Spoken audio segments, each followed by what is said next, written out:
providing resources and comfort to caregivers. This is Caregiver Crossing. Hi, everybody. I've got to turn my clock on. I've got to turn my clock on so I know exactly how long that we can talk. Here we go. Good morning, good afternoon, whatever it is in your neck of the woods. Welcome to Caregiver Crossing, and thank you for being here. If this is your first time joining us, Caregiver Crossing is a show that is brought to you by Joy's House, presented in partnership with our friends at Cardon and Associates. We're here every week, and we're love that you're here. We talk about all things caregiving and more. So I'm Terry Stacy. Thanks for joining us. Tina McIntosh, who normally is here. Tina is on sabbatical, so she'll be back, but not till August. But guess who is here? That's Noah. Hello. Noah Taylor is here, who produces the show and also is a co-host. How are you, my friend? I'm doing great. I'm excited to be a co-host today. We missed Tina. Oh, sure we do. Yeah, of course. I mean, we do. Sure we do. Yeah, we miss her, but I'm glad that you're here and going to be a part of the show today. You book our shows for us.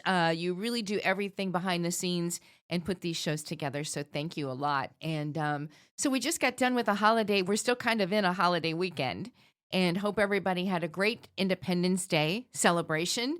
Did you do anything fun? Or do you have a tradition or? Yeah, usually we have some people over to my mom's house and make some food. Sometimes you can see some of the fireworks from her backyard, so we really like to enjoy that space and not have to be near the crowds. Yeah. But what about you? Do you have any fun? Yeah, same kind of traditions? thing. The traditions, it's really cool, Noah. And when we moved into a neighborhood, we're in Greenfield.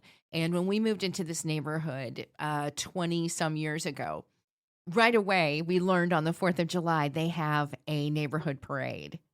And it's just the most all-American. And then afterwards, after the parade, everybody gathers for hot dogs and they cook out. And it's just a fun neighborhood thing that has happened for as long as I've been there. And it starts out with, there's always an ambulance or a fire truck and a police officer that will lead the parade and end the parade in our little neighborhood. From the Cumberland area. And it really is just a very special thing. Everybody the kids dress up their bikes, and red, white, and blue everywhere. And anybody can be a part of it. And it's just fun. The dogs and animals are all in it. And it's the neighborhood. And then there are those of us that I like watching it. So then there's those of us that sit with our lawn chairs. You didn't have your bike and dressed wave up? Your flag but it's fun. And golf carts, everything's a part of it. So that's kind of a tradition for us to start so the much holiday. Fun. Yeah, what a great way to. Neighborhoods should do it. If you don't already, you should start one of these. Start your own July 4th. Yeah, start your own neighborhood July 4th because there's nothing more all-American, traditional, and it's super fun. So I hope that inspires you a little bit. I think it's cool. I think it's super cool. But here we are. It is July. It is July. It's the beginning of July now. This year has flown by. And July is Sarcoma Awareness Month. And I don't know what that is. I asked you earlier off air, I said, is that skin?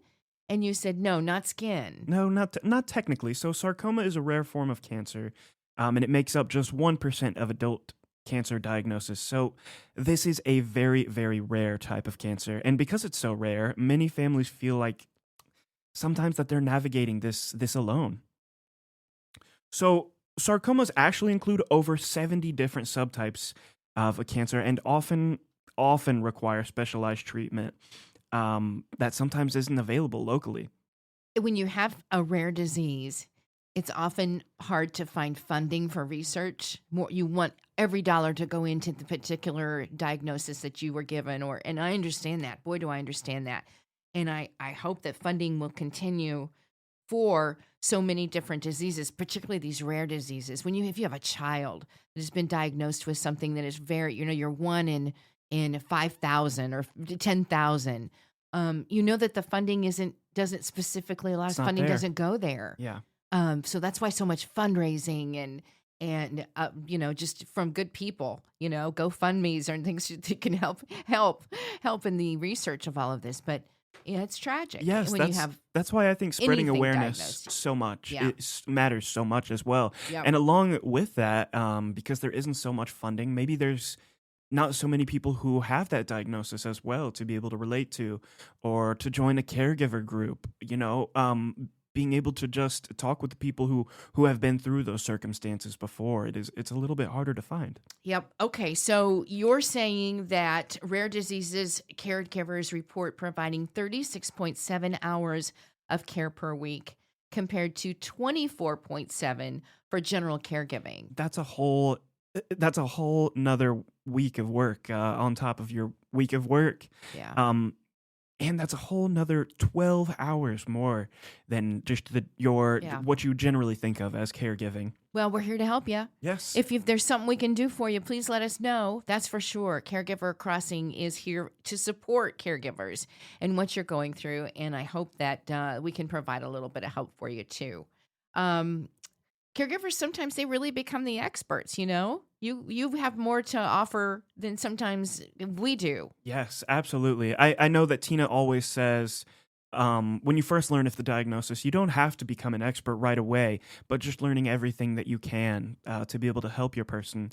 And caregivers do often become the expert. They spend so much time researching, organizing treatments, even translating medical terms from doctors.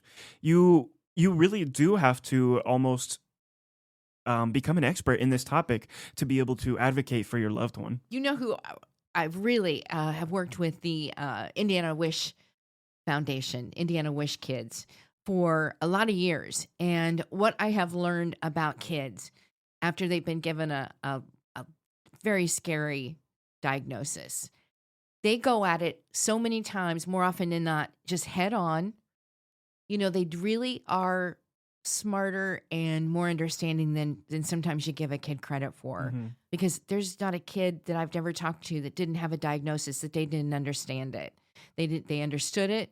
They understood what they were facing, and the parents become experts. Oftentimes once their child has been given that diagnosis, they just go into it head on and looking for solutions and what's out there and what may be something that the doctor didn't tell me.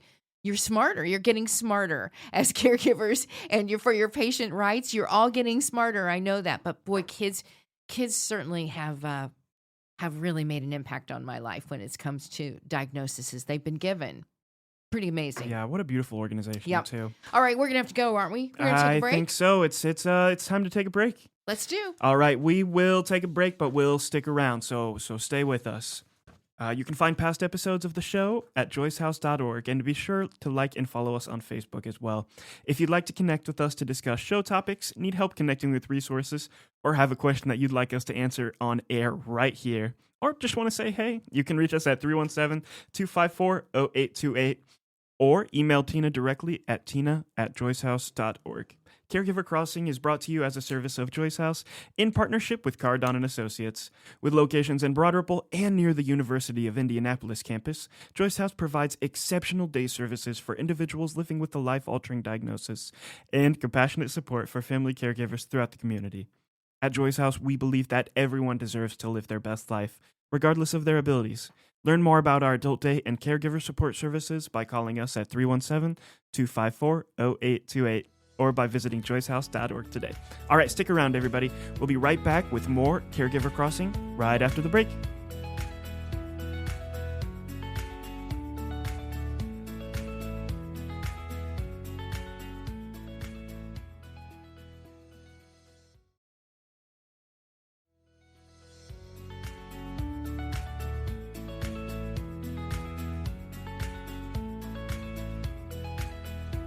All right, welcome back to Caregiver Crossing. Thank you so much, everybody, for being here today.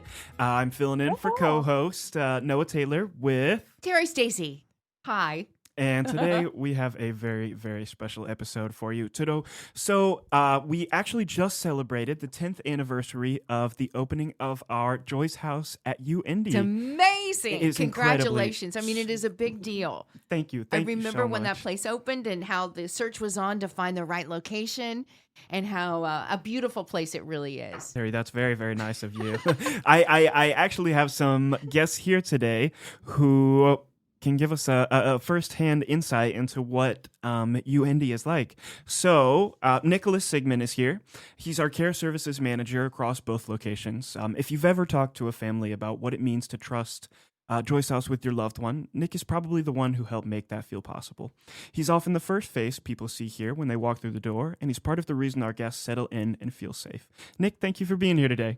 Thanks for having me. I'm so glad to be here.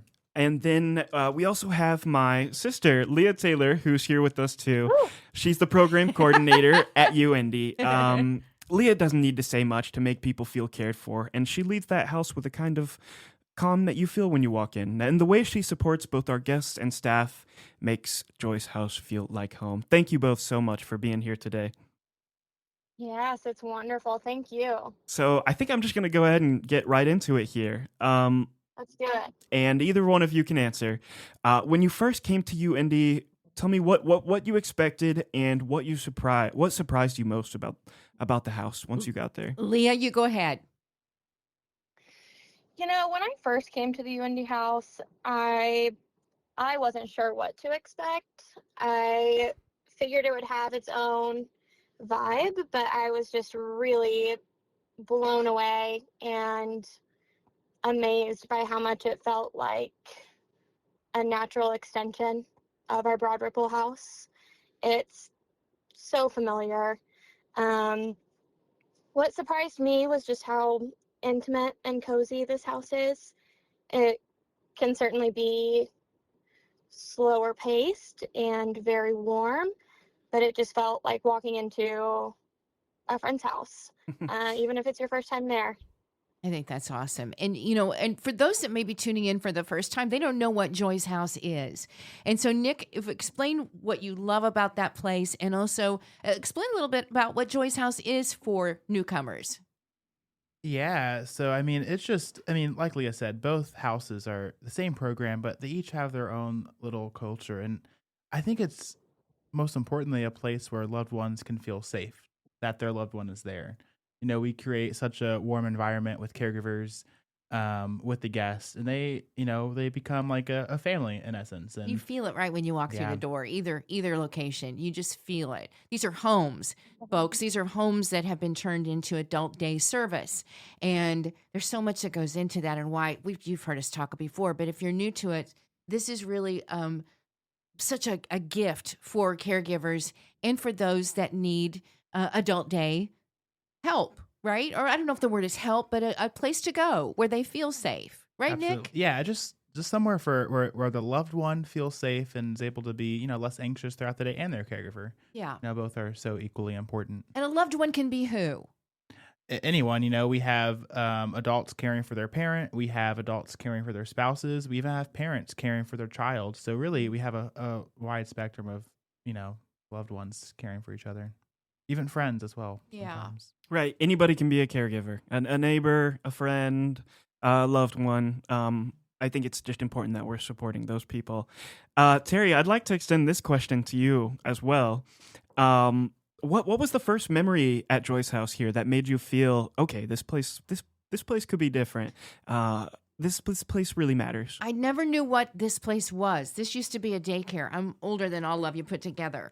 But this used to be a farmhouse first. And then here I'm talking about the Broad Ripple location. Farmhouse first, and then it was a nursery school or a daycare for kids.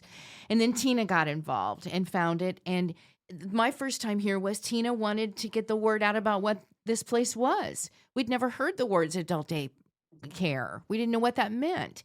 And I work at a radio station, and Tina wanted to get the word out through some advertising and promotion and marketing, but she wanted me also to come here before I would talk about it and tell people what this was. And so she invited me here, came every week for a good 6 weeks period, I guess, and spent a couple hours.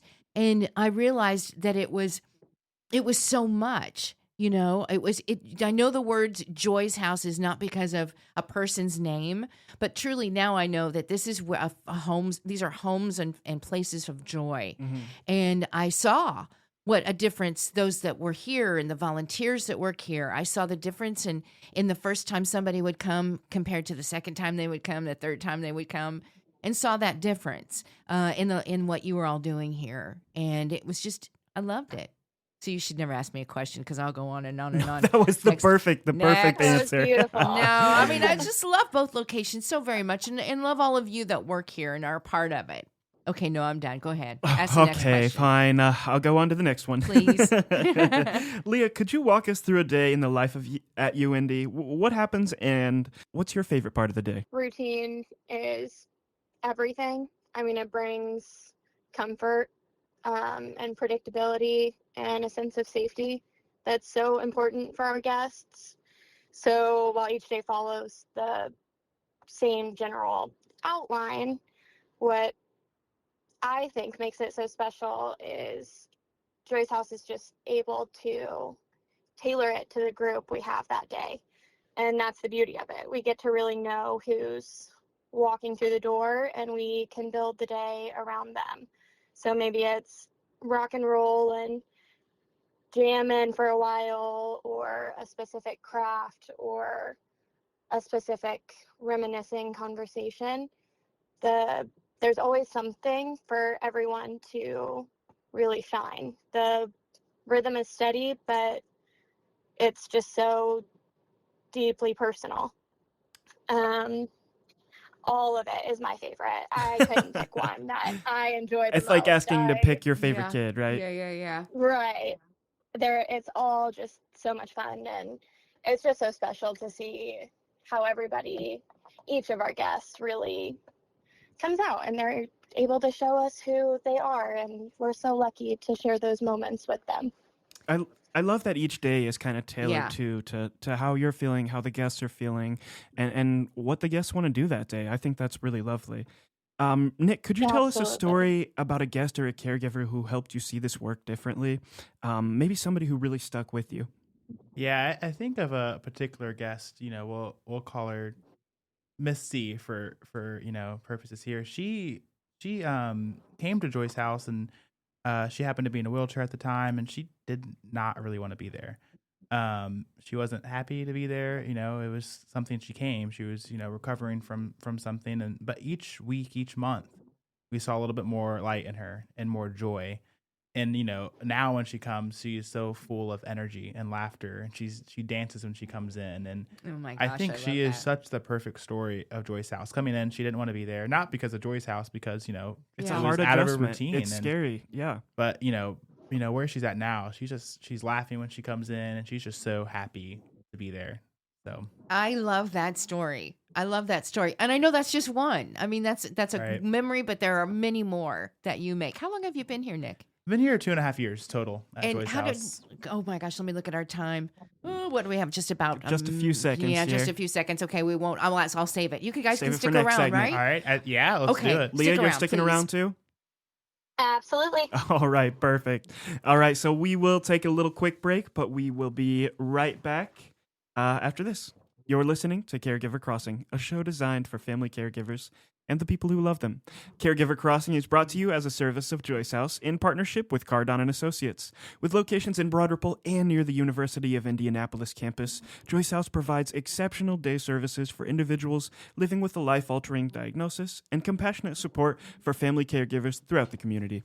At Joy's House, we believe that everyone deserves to live their best life, regardless of their abilities. Learn more about our adult day and caregiver support services by calling us at 317-254-0828 or by visiting joyshouse.org today. All right, stick around, everybody. We'll be right back with more Caregiver Crossing right after the break.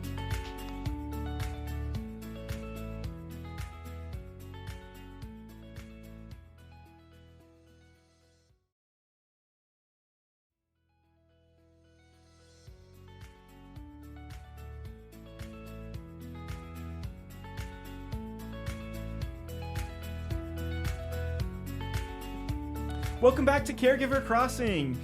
This is a show about all things caregiving, and we are just elated to have you here. We're so happy that you're listening. I'm Lia Taylor, and with me today is our co-host. It's Terry. I'm here with you still. And also with us today are the two wonderful guests that we had in the segment before. We have Nyc Sigmon, who's our care services manager at Joyce House here, and then also my sister, Lia Taylor, who's the program coordinator at Joyce House at UIndy. How do you guys do together as siblings working together? Are you really working together on a daily basis? Not so much on a daily basis. I do get to go to the South Side location sometimes and get to take pictures anytime we have a special day to be there. And that time, getting to hang out with Leah is a lot of fun. Okay, good. Leah, you tell me. Leah hasn't really It's said hard anything. to not just pick on him while he's working. Well, Nyc, I want to ask you, when a new caregiver comes through the door for the very first time, what do you look or listen for, and how do you start to build that trust? I think it's a gift that you have. Anybody that's able to do that. What I think is so important is just listening the first time when they come through the door. There's information we'll gather later. There's an assessment process, but the first time they come through, just listening to them. They have stories to share, and which is so important when we're caring for the caregiver and the guests. So just listening to them and then asking them questions. How are they doing is one of the first things we always try to ask a caregiver when they come through the door. And just being there for them and listening, I think is the biggest thing you can do that first time they appear. Are both locations, Leah, I will ask you, do you have availability for more guests to come, Leah? We certainly do here at the UIndy house. I don't know so much about Broad Ripple, but yes, I'm sure. What about Broad Ripple? We guys? are always accepting new guests, new families, anybody that we can support and care for here at Joyce House. And we've never turned away anybody who didn't have the financial assistance. We have a very wonderful guest scholarship program for any guests who might not be able to afford the private pay. The fee. Yes, absolutely. Of course. We're always accepting new families. Okay, good. What is a moment when you had to tell a caregiver something hard, and maybe it even brought you closer instead of pushing them away? I think that's a really good question, Noah. I think we really try to lead with openness and honesty in all of our conversations, even when they're hard. And our approach is always going to be, we're going to be right here with you through it. And more often than not, the things we're sharing aren't ever surprising to a caregiver. These guests are people who they've known and loved their whole lives, partners, parents, friends, as we touched on earlier. Anybody can be a caregiver. A recent situation that comes to mind is a current guest whose communication is starting to become different, and we're starting to notice that they are experiencing more confusion in the setting and difficulty expressing themselves, which we all know can feel so frustrating. And being able to have these conversations with their caregiver to talk about it, it's never easy to name these changes out loud, and instead of pulling away, the caregiver leaned in. Those conversations can be emotional. There can be pockets of humor. And just sharing that we're always going to walk alongside both guest and caregiver. I'll quote this particular caregiver of saying, just having someone tell her, you're not imagining this and we're right here with you, has just made her feel less alone in caregiving. So these conversations don't create distance, they create trust. And I think that's the goal of what we do, is to be honest and warm and stay connected, especially when it's challenging. Nyc, do you have anything that you wanted to add to what Leah said? No, I think Leah said it perfectly. I think one of the hard conversations to have with someone is when we're not maybe the best fit for them anymore, which is, usually it's a hard conversation. And, we want to make sure that they're getting the best services they can. So, those medical needs or other things grow beyond what we can do. That's a difficult conversation to have with a caregiver. I bet it is. But, it's usually met with a lot of grace because, as Leah mentioned, they see the things, they know it's coming. And we're always prepared to help them with that transition too. Yeah. But those are definitely Your hard friends. conversations. It sounds like you've become friends with and a little bit of family for many of these caregivers. Yeah. So, I mean, it's a difficult conversation, but it's met with grace, and we navigate it and help them for what's next. Wonderful. And that's one of the other things I love about Joyce House too, is it, even if we do the assessment and we find out that your person might not be the perfect fit for Joyce House, we will always talk through what your options are and what we believe could work best for your loved one. Resources. Yes. What resources might be the best fit? Let's talk about how you guys have changed. What's something you have learned, or maybe even unlearned, something you've changed in the way that you've done since starting this work at Joyce House? Leah? Oh, geez. I'm a fixer. It's always been my inkling to find a solution or always know what to do or say or somehow make every situation okay. And that's definitely something I've had to unlearn in this job, is just being here and doing this work. It teaches you very quickly that it's not about fixing anything. It's about being present in the moment and sitting beside someone or celebrating these small moments of joy. And that matters more than anything else. It's not about doing anything perfectly. It's about showing up, and just learning to let go of that has absolutely made me more open and more connected to all the individuals we care for. I really love that. I think that means a lot. And I love what you said. We don't have to fix everything. It doesn't have to be perfect, but we should be there. We should be there for our loved ones. Nyc, what about you? What's something that you've learned or unlearned in your time working at Joyce House? I think language is a big one. You know, how we talk with our guests, using compassion, and being there with them in every moment, and not using words with our guests that have memory issues like remember, but really the compassion is something, we'll field the repeating questions, and we do that with grace. And I think that really kind of bleeds into everyday life as well. We're not going to talk to everybody we see like we do with our guests necessarily, but that compassion and how we're able to interact with people in the world carries over outside of the walls at Joyce House. Fantastic. Absolutely. Fantastic. Lia Taylor and Nyc Sigmon, they're both with Joyce House, program coordinator for Lia and also care services manager for Nyc. Thank you all for spending time with us today. All the good work that you do. What blessings you are. Thank you, guys. Thank you. We're going to take a quick break. You're listening to Caregiver Crossing, a show designed for family caregivers and the people who love them. Caregiver Crossing is brought to you weekly by Joyce House in partnership with Cardon & Associates. We're here every week to bring you support, education, and hopefully a good laugh. Visit joycehouse.org to connect with us, hear past episodes, learn more about caregiver support resources in the community, and much more. All right, don't go anywhere. We'll be right back with more Caregiver Crossing right after the break.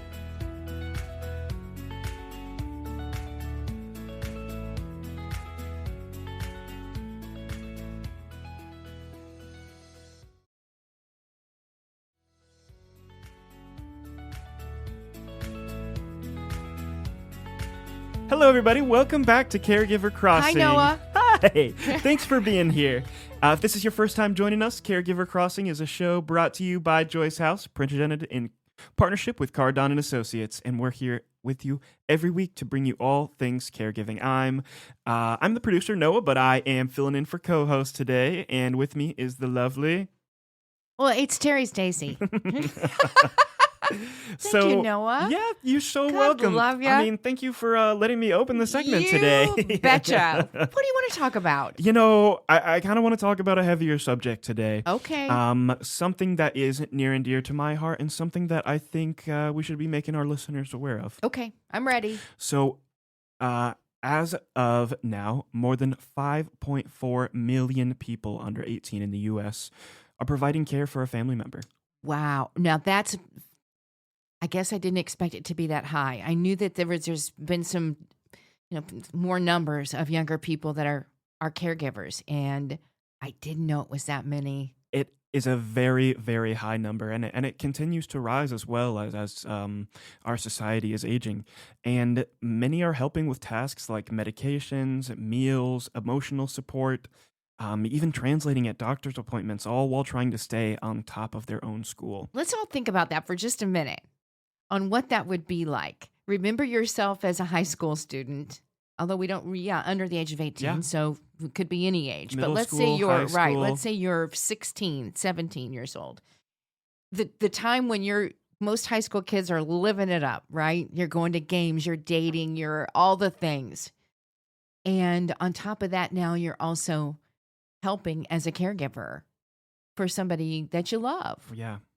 It would be a very difficult task. I mean, Mentally, physically, yes, absolutely. all the things. Even just for students to stay on top of their own work at school alone can sometimes be hard with all the extracurriculars. And even in earlier in the show, we said caregivers give about an average of 26 hours of care per week.